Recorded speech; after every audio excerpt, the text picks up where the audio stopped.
അപ്പൊ പറഞ്ഞാണ്. ഇനി സുഹൃത്തുക്കളെ, ഇദ്ദേഹത്തിന്റെ കക്ഷിയിൽപ്പെട്ട ആളുകൾ സഖാഫിമാര്, സഅദിമാരും സഖാഫിമാരും ഒക്കെ മുജാഹിദുകളുടെ സദസ്സിലേക്ക് വരികയാണ്. കുഴപ്പമുണ്ടാക്കല ഉദ്ദേശം. മുജാഹിദുകൾ മുഖാമുഖം നടത്തുമ്പോൾ മുജാഹിദിന്റെ സദസ്സിലേക്ക് വരികയാണ്. ആര്? ഇവരുടെ സഅദി എന്ന് പറഞ്ഞാൽ മനസ്സിലാക്കണം, ഇവരുടെ ഒരു AP ഭാഗത്തിന്റെ സ്ഥാപനത്തിൽ നിന്ന് പുറത്തു വന്ന മൗലിയരാണ്, ബിരുദധാരിയാണ്. അയാൾ മുജാഹിദീങ്ങളുടെ സദസ്സിലേക്ക് ചോദ്യം ചോദിക്കാൻ വേണ്ടി വരുമ്പോ ഏത് വേഷത്തിലാ വരുന്നറിയോ? പാന്റും ഷർട്ടും ഒക്കെ ഇട്ടിട്ടാ. എന്നിട്ട് ശരിയായ ജോർജ് ബുഷിനോട് ഇത്തിവായി ഇരുട്ടാ മൂപ്പര് വരുന്നത്. ആര്? ഈ സഅദി. അതുപോലെ തന്നെ ഒരു സഖാഫി. രണ്ടും ഞാൻ കാണിക്കുന്നുണ്ട്. അങ്ങനെ മുജാഹിദിനോട് ചോദിക്കുകയാണെന്ത്, ഈ സുന്നി പണ്ഡിതന്മാര് നമ്മുടെ പരിപാടിയെ പറ്റിയൊക്കെ പലതും പറയുന്നുണ്ട്. നമ്മുടെ പറയുന്നതാരാ? ഈ വ്യാജൻ പാന്റും ഷർട്ടും മാറ്റി വന്നിട്ട് മുജാഹിദ് മൗലയുടെ മുമ്പിൽ വെച്ച് പറയണം നമ്മുടെ തെറ്റിദ്ധരിക്കാൻ വേണ്ടി. അപ്പൊ അതുകൊണ്ട് അങ്ങനെ അയാൾ ആ വേഷം മാറി വന്ന കോലവും പിന്നെ അയാളുടെ ഒറിജിനൽ കോലവും നിങ്ങളുടെ മുമ്പിൽ ഒന്ന് കാണിക്കാം. അതിന്റെ ശേഷം ഒരു സഖാഫി വേഷം മാറി വന്നതും അയാളുടെ ഒറിജിനൽ കോലവും നിങ്ങളുടെ മുമ്പിൽ കാണിക്കാം. രണ്ടും നിങ്ങൾ ശ്രദ്ധിക്കുക. നമുക്ക് നമ്മുടെ ഉദ്ദേശം സംശയം തീരണമല്ലോ. പ്രത്യേകിച്ച് സുന്നി പണ്ഡിതന്മാർ നമ്മുടെ പരിപാടിയെ കുറിച്ച് അവർ ഇകഴ്ത്തി കാണിക്കൽ തന്നെ നമുക്ക് നമ്മുടെ ഉദ്ദേശം സംശയം തീരണമല്ലോ. പ്രത്യേകിച്ച് സുന്നി പണ്ഡിതന്മാർ നമ്മുടെ പരിപാടിയെ കുറിച്ച് അവർ ഇകഴ്ത്തി കാണിക്കൽ തന്നെ കേട്ടോ. മുജാഹിദായിട്ട് അഭിനയിച്ചിട്ട് വന്നിട്ട് സുന്നി പണ്ഡിതന്മാര് നമ്മുടെ പരിപാടിയെ സംബന്ധിച്ച് എന്ന് പറഞ്ഞ് അഭിനയിക്കുകയാണ്. ഇനി അയാളുടെ ആ ചോദിച്ച മുസ്ലിയാരുടെ യഥാർത്ഥ കോലം നിങ്ങളൊന്ന് കാണുക. വിളിച്ചു പ്രാർത്ഥിക്കുക എന്ന് അവർ പറഞ്ഞ ആ പദം കൊണ്ടുള്ള ഉദ്ദേശം സഹായം അഭ്യർത്ഥിക്കുക എന്നാണ് എന്ന് അവർ അംഗീകരിച്ചത് കൊണ്ട് ഞാനത് ആവർത്തിക്കുന്നു. വിളിച്ചു പ്രാർത്ഥിക്കുക എന്ന് അവർ പറഞ്ഞ ആ പദം കൊണ്ടുള്ള ഉദ്ദേശം സഹായം അഭ്യർത്ഥിക്കുക എന്നാണ് എന്ന് അവർ അംഗീകരിച്ചത് കൊണ്ട് ഞാനത് ആവർത്തിക്കുന്നു. കേട്ടോ, ഇതൊരു സഅദിയാണ്, മുഹീദ്ദീൻ സഅദി കുഴിപ്പുറം. ഓണെന്നും പറയണല്ല. ഇയാൾ കാഞ്ഞങ്ങാട് വന്നിട്ട് മുജാഹിദുകളോട് വന്നിട്ട് ചോദ്യം ചോദിക്കുകയാണ്. ആ ചോദ്യം ചോദിക്കുന്ന അവസരത്തിൽ കാഞ്ഞങ്ങാട് പരിപാടിയിൽ നിന്ന് മുജാഹിദുകളോട് ചോദ്യം ചോദിക്കുന്ന അവസരത്തിൽ മൂപ്പര് മുജാഹിദായി അഭിനയിച്ച് ക്യാമറക്ക് മുഖം കൊടുക്കാതെ, ശ്രദ്ധിച്ച നിങ്ങൾ, അയാൾ ഇങ്ങോട്ട് തിരിയണില്ല. ക്യാമറയിൽ പെടുന്ന അയാൾക്കറിയാം. അപ്പൊ അയാൾ അങ്ങോട്ട് തിരിഞ്ഞ് നിന്നിട്ട് തന്നെ അയാൾ ചോദിക്കുന്നത്. ക്യാമറയിൽ പെടാതെ മുഖം കൊടുക്കാതെ മാറി നിന്നിട്ട് നമ്മുടെ എന്ന് പറഞ്ഞ് അഭിനയിച്ച രൂപമാണ്. എന്തിനാണ് ഈ വേഷം കെട്ടൽ? എന്തിനാണ് ഈ കൃത്രിമത്വം? നമ്മൾ ഇന്ന് വരെ അത് ചെയ്തിട്ടില്ല.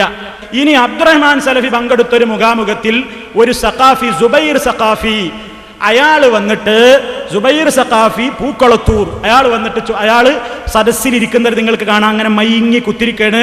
എന്താ വേഷം? ഒരു ടീഷർട്ടൊക്കെ ഇട്ടിട്ട് തലയിലൊന്നൊന്നുമില്ല, പറ്റിക്കാൻ വേണ്ടി വന്നിരിക്കുന്ന വ്യാജനെ നിങ്ങൾക്കൊന്ന് കാണാം. التي يسألها لم تجر العادة بجريانها على أيدي خلقه. അള്ളാഹുവിൻ്റെ അടിമകളുടെ കൈക്ക് നടക്കുക എന്ന പതിവനുസരിച്ചുള്ളതല്ലാത്ത ആവശ്യങ്ങളാണ് ഒരു മനുഷ്യൻ ചോദിക്കുന്നത് എങ്കിൽ. കണ്ടോ, ആ റൗണ്ടിൽ ഇങ്ങനെ കണ്ട ആ ആളാണ്. ഇനി അയാളുടെ യഥാർത്ഥ കോലം കണ്ടോളിന് അയാൾ പ്രസംഗിക്കുന്നു. അതേ സമയം നിങ്ങൾ പാഠം ഉൾക്കൊള്ളുന്നില്ലേ? സംഭവത്തിൽ നിന്നൊരു വലിയ പാഠമില്ലേ? അല്ലാഹു ബഹുമാനിക്കുകയും ആദരിക്കുകയും ചെയ്ത ആ ആദം നബി അലൈഹിസ്സലാമിന് സുജൂദ് ചെയ്യാത്തതിന്റെ പേരിൽ എന്നേക്കുമായി നഷ്ടകാരിയായി ആദം നബി ഇബ്ലീസ് അതാ ഈ ലോകത്തുനിന്ന് ശപിക്കപ്പെട്ടവനായി. ആദം നബി ഇബ്ലീസ് കേട്ടില്ലേ? കേട്ടോ, സംസ്കാരപ്പത് ഇതൊന്നും നമ്മൾ ഇതുവരെ പിടിച്ചില്ല. പിടിക്കേണ്ട സ്ഥലം എന്നറിയാം. അതുകൊണ്ടാ ഓർമ്മപ്പെടുത്തി. സാരല്ല, നാക്കുപ്പഴവാണ്. പക്ഷെ നാക്കുപ്പഴവ് പിടിക്കുന്ന ആളാ ശൈഖുന പേരോട്ടന്ത്രു. അതുകൊണ്ടാണ് പറഞ്ഞത്. എന്ത് കൃത്യമായിട്ട് നിങ്ങളത് മനസ്സിലാക്കണം എന്ന് ഞാൻ പറയുന്നത്. ഞാൻ അന്ത്രു എന്ന് വിളിക്കുമ്പോ നിങ്ങൾക്ക് വിഷമം തോന്നില്ല. അന്ത്രു എന്ന് പറയുമ്പോൾ ഈ നാട്ടുകാർക്ക് വിഷമമുണ്ടാവില്ല. അപ്പോ ഈ മറ്റുള്ള സ്ഥലത്തുള്ള ആളുകളെ സംബന്ധിച്ചിടത്തോളം അവർക്കത് ചിലപ്പോൾ വിഷമമുണ്ടാവും. അദ്ദേഹത്തെ ഈ അന്ത്രു എന്ന് വിളിക്കുമ്പോൾ ഞാൻ ഓർമ്മപ്പെടുത്തുകയാണ് സുഹൃത്തുക്കളെ. ഞാൻ ഇപ്പോൾ പേരോട്ട അന്ത്രു എന്ന് പറഞ്ഞല്ലോ. ഈ അന്ത്രു എന്ന് വിളിക്കാനുള്ള കാരണം എന്താണ് ഒന്ന് നിങ്ങൾ കേൾക്കുക. അദ്ദേഹം തന്നെ പറയുന്നുണ്ട്. അതുകൊണ്ടാണ് ഞാൻ അങ്ങനെ വിളിക്കുന്നത്. എന്റെ നാട്ടിൽ എന്നെ അന്ത്രു എന്നാ വിളിക്കുക. നിങ്ങൾ അങ്ങനെ വിളിച്ചോളൂ, എനിക്ക് നല്ല സന്തോഷ. എന്റെ വാപ്പ ഉമ്മയിൽ എന്നെ അന്ത്രു എന്നാ വിളിക്കുക. എന്റെ നാട്ടിൽ എന്നെ അന്ത്രു എന്നാ വിളിക്കുക. നിങ്ങൾ അങ്ങനെ വിളിച്ചോളൂ, എനിക്ക് നല്ല സന്തോഷ. കേട്ടോ, അപ്പൊ ഞാൻ ഷാർജയിൽ നിന്ന് വന്നൊരു അതിഥിയാണല്ലോ. ഞാൻ ഷാർജയിൽ നിന്ന് അന്ത്രുവിന്റെ ക്ഷണം സ്വീകരിച്ച് ഇവിടെ വന്നൊരു അതിഥിയാ.